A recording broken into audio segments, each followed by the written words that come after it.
Hi guys, Bear here. Sorry for not posting anything for last wee while. I've been real busy with work. End of month, beginning of month is an absolute nightmare in my job, so been well busy. I did promise a while ago that I would make a video on small stakes, like 1025, and I've not done that till recently. So in the last week or so, I went onto another poker site so I wouldn't get stalked. I've got several other accounts. And record this very much for this video. The strategy is very simple. Play two tables. It's 10.25, so we fit in with full stacks, which is $25 in each table.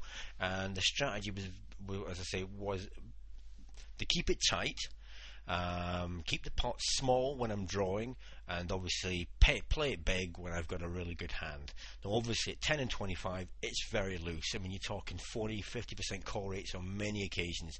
You get a few rock there, but not many. So it can be very rich pickings if you play it smart.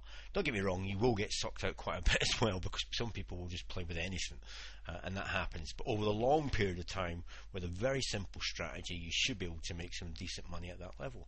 So what I've done is I had two tables running. I've selected basically about, I think it's about 9 profit games where I made money. I've selected the 4 biggest I lost money on, and I've also got a couple of bad beats to show you as well from a session where it was a profitable session apart from one hand, and that one hand turned it into a negative session. But this particular 2 sessions I ran on was about an hour and 10 minutes roughly on the 2 tables, and just over 100 odd hands on each table. So with that basic stats for you, let's crack on and play the game, shall we? Okay, so here we go. First hand. Here we go. I'm in the small blind, as you can see, 10.25, and I got King Jack, and you can see my opponent's got Ace Queen suited. Nice hand. Alright, so we get a fold, and I just complete there. Now I'm heads up, as you can see. King Jack heads up. That's a decent starting hand. So let's see what happens here. My opponent raises from 125. Now in a heads up situation here, I'm quite happy to call that and see what happens on the flop. Alright, flop comes down, and as you can see, we've got 3-7 Jack. I've hit the Jack, got a King Kicker. That's a decent hand. However, I don't know what my opponent's got, but as you guys can all see, that Ace Queen, he's hit that flop very nicely indeed. He's got a flush draw. So, needless to say, let's carry on.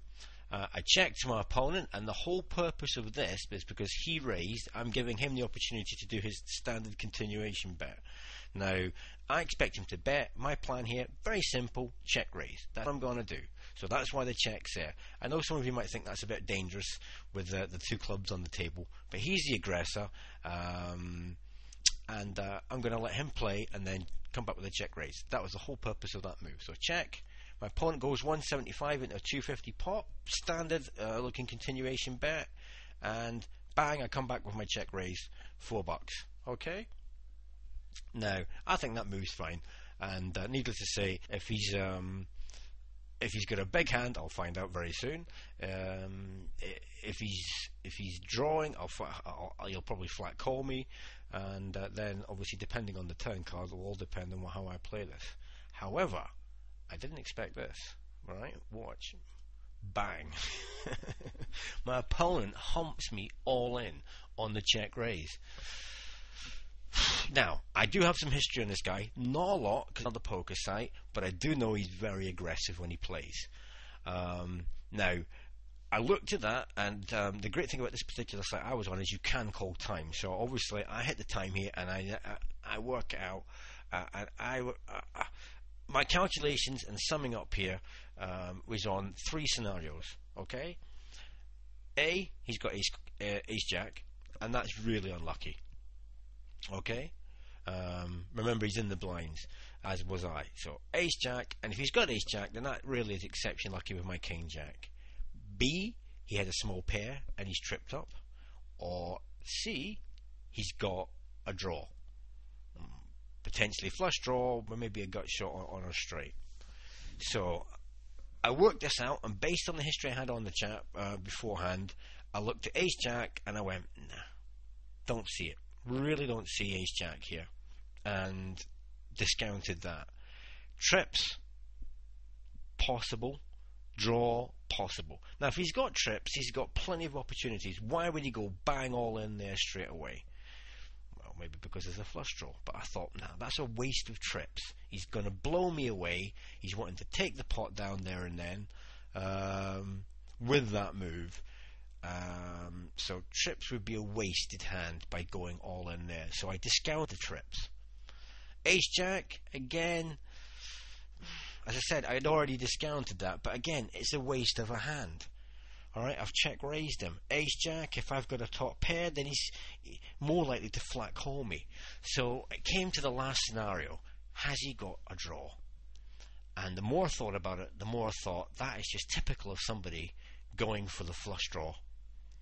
And I took my time, and I thought about it, used every second, and I thought, no, that's a draw. That's definitely a draw. So I took a very brave decision, and I called him. Okay, and let's see what happens. Turn blank, river blank, bang, Bob's your uncle. Really nice pot, and I was well pleased with that decision. In the end, as I said, I worked it out, calculated it based on some of the history I had on this guy. Just thought, that's a flush draw. I'm ahead on the flop. Don't get me wrong, he had a lot of outs, of course he did, but I'm ahead. And if he doesn't hit that club, I was reasonably confident that I would take that hand down. Now obviously I didn't know he had ace queen and that gives him a hell of a lot more outs than I first put him on. But even still, summing up, I was quite pleased with that, and that was a nice pot at 10 and 25. Okay, next hand, bring it up. Okay, here we go. I got a pair of nines. You can see my opponent here, Mushmeister, ace queen suited. Very nice hand. Fold, standard raise for me, $1 into there, and we've got a fold, and my opponent re-raises me back here. Standard move. I got my nines, and I put them all in. Now, let me just explain why I'm all in here. This guy had been playing super aggressive. He had a 37% raise rate, he had a 62% call rate, and I'd already surmised before this hand started, right, that I was looking for an opportunity to put Mushmeister to the test. Now, he'd blown out other people previously by playing so aggressively. Now, don't get me wrong, he does have a great hand here, I know that. After the hand, but not at the time. So my whole objective when I put him all in here was to say, right, balls to you. It's not going to cost me a fortune. He's only got $8 left. He's re-raised me. I've got a pair of nines. It's a decent starting hand. You know, basically it's, come on, Mushmeister, show me. Now, this is me standing up to a bully on the table.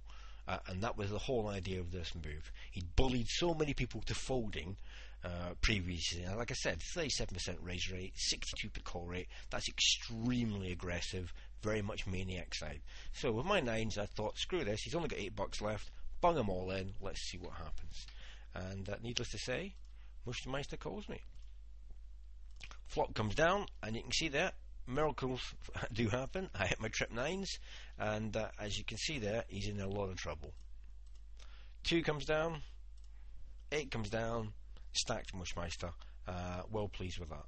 Okay, and a nice little profit on that one, and that was what, $11 off him. Okay, next hand. Let's play this one here. 10, 25.